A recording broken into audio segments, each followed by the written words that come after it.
get this day one pre-lesson started. This one's potentially a little longer, so I'm just going to get started. So this is some old school math, stuff you should be used to. If x is 2, what is y? There's y. If y equals 3x plus 1. This is just a way of saying, hey, put in, for this x, let it be 2, and figure it out. So that'd be 6 plus 1, which is 7, which is y. Now, technically, what did you just find? Well, this is called a linear equation, which should remind you of y equals mx plus b. Linear, the root word for linear is line, so that's just a fancy way of saying a function that's a line. So every time for the rest of this trimester you see linear function, fancy way to say line. Now, with that in mind, what did you just find? You found that if x is 2, y would be 7. So if I was to plot 7, if I was to graph that line, it would definitely go through there. Now, that's not what the instructions are telling me, but I just want to throw in that little extra. Now, this is where I really want to talk. This says if f of x equals 3x plus 1, what is f of 2? This is your new language. So, some of you that get frustrated with how math just keeps pushing and introducing you to new material, remember this. This is Algebra 2, which is before pre-calc. Pre-calc is preparing you for calc. So you're learning all of this new stuff so that when you do get to calculus, it's just going to be like, this stuff's not going to trip you up. This is a new part of the language, okay? A new way of looking at things. So, just so you know, I'm going to draw an f of x. I'm going to draw a circle around that and write g of x, h of x, I of x. No matter what, they are always equal to the letter y. Notice how this says y equals 3x plus 1? Well, once you know this truth, you could go to here and you could just go, oh, this is just the same thing as y equals 3x plus 1? Yep. Now, watch this. What's this? Well, remember, I said f of x, h of x, g of x, I of x. What's always in here, in here, in here, in here? X. So this right here is just saying let x equal 2 and plug it in here. So I go, aha, 3 times 2 plus 1 equals y. Y equals 7. Did you sniff out that this problem is just a fancy way of saying this? Again, you might struggle with, well, why are they making it difficult? The answer to that is, and you don't need to know this right now, but I'm going to tell you anyways. You're going to be dealing in calculus. Remember, some of you are like, well, I'm not in calculus, so back off. Well, we're getting you armed and dangerous for it, and that's the whole point, okay?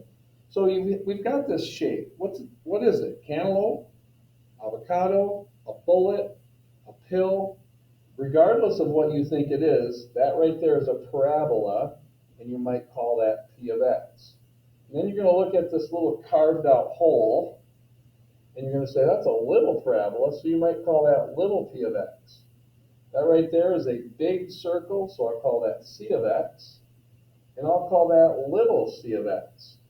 You see, these are little ways to explain graphs. See, this has its own graph, this has its own graph, this has its own graph, and so does this. So we need ways of saying y equals without using y equals all the time. Because this graph doesn't equal that graph, and that doesn't equal that, and that doesn't equal that. So there you go. Now I'm going to hit pause a second.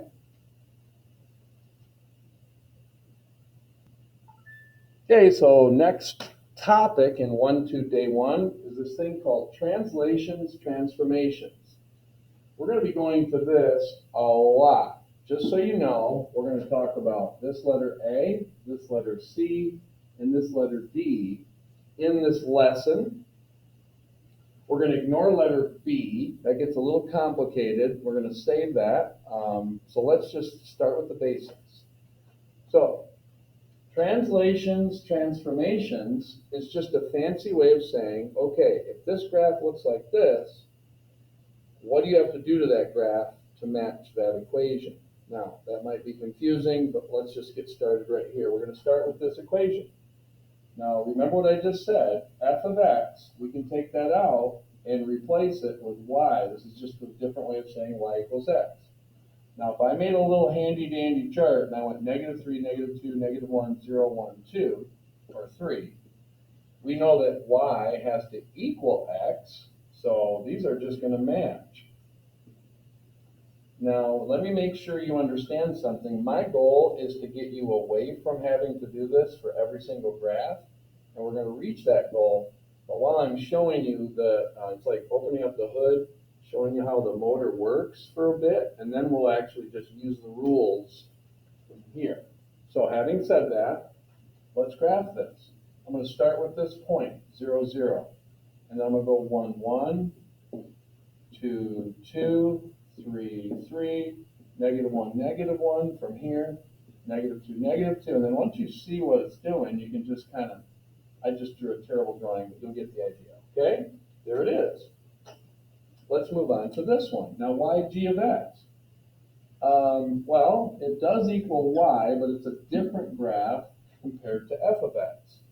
So we're going to go y equals x plus 2.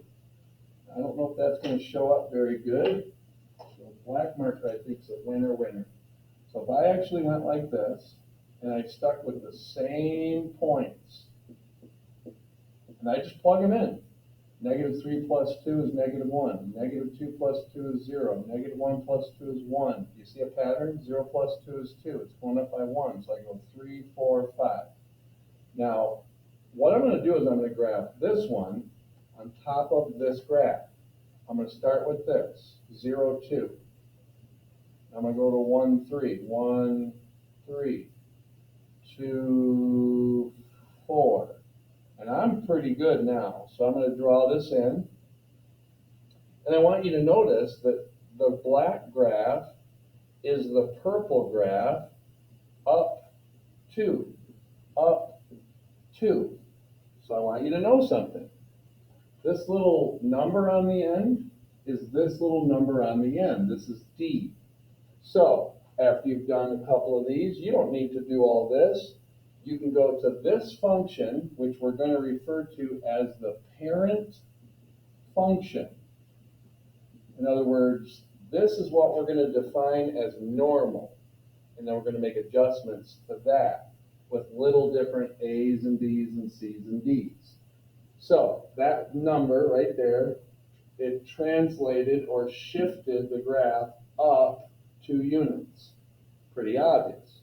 So without even doing any math, what is this? Well, this is y equals x minus 3. Well, if we follow the pattern, if this brought it up 2, this is going to drop it down 3.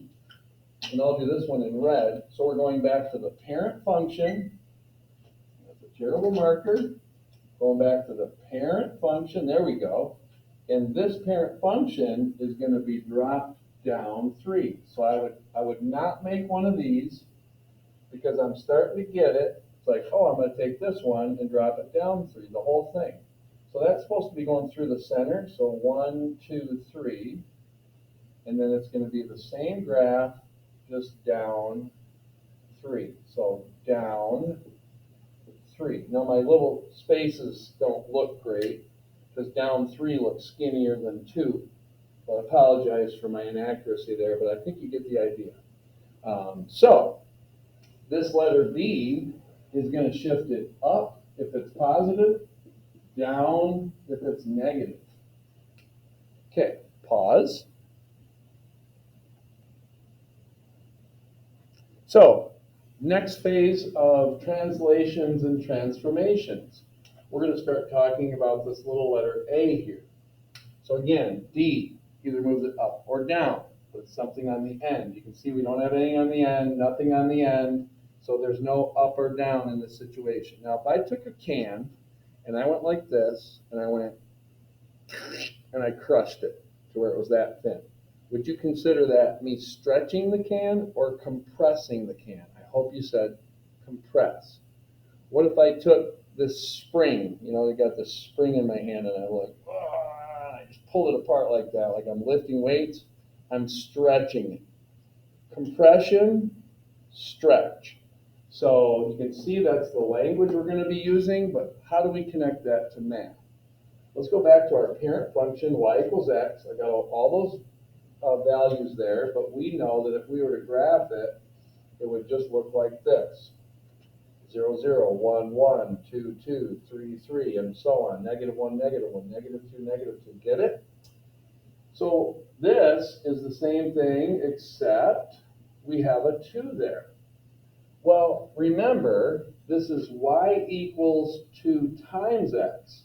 So what that would really do is, if I had -3, -2, -1, 0, 1, 2, 3, is I would literally double all these x values. So that'd be -6, -4, -2, 0, 2, 4, 6. So I start plotting these points. Now, what I'm going to do is I'm going to graph this with a green marker. I hope that can stand out so you can tell it's green. I'm going to plot these points right on top of this one.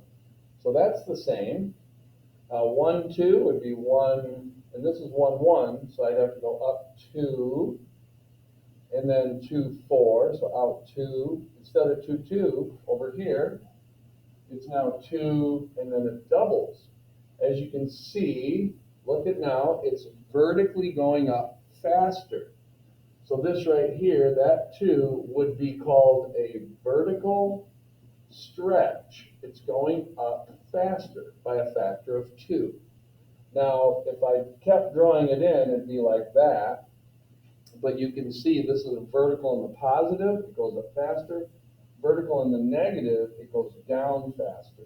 So it's consistent, but there's the rule. So if A is a whole, any number, if A is greater than 1, like 1.01 or 2 or 26, it's going to be a vertical stretch to that graph by that factor, okay? Let's move to this. You can kind of see where I'm going. Now we have a half. You know what that means? It means, I'm going to grab a purple marker, maybe a red. See if this works. Okay. Yeah, there's a red marker. Basically, what I'm going to do is I'm going to go to the parent function, y equals x, and I'm going to take half of every single x, and then find out what we get. So technically, what I'm really doing is, taking, I'll just go 0, 0. So I'll make my own little chart here so I don't lose you. -3, -2, -1, 0, 1, 2, 3. Take half, so it'd be -1.5, or -1, or -0.5, 0.5, 1, and 1.5. Now I'm going to take this red stuff and put it here. Now I'm going to get rid of this green one, because all we're doing is we're talking about how does this one compare to the parent function. You always talk in relationship to the foundational graph, and in this case, it's y equals x. So I'm going to start with 0, 0, right there. 1.5, so I go 1, and then I go up halfway. And then I go 2, 1, so I go out 2, and then up 1, and then I see, okay, I see how it's going. So this is where, look at the black one, we're going down. So that's a compression because this is going down. And this is actually compressing, this way, but it's a compression. It's getting flatter. The whole line is getting flatter. So this 1/2 would be called a vertical compression by 1/2. Okay, it's common sense, but I want you to see it.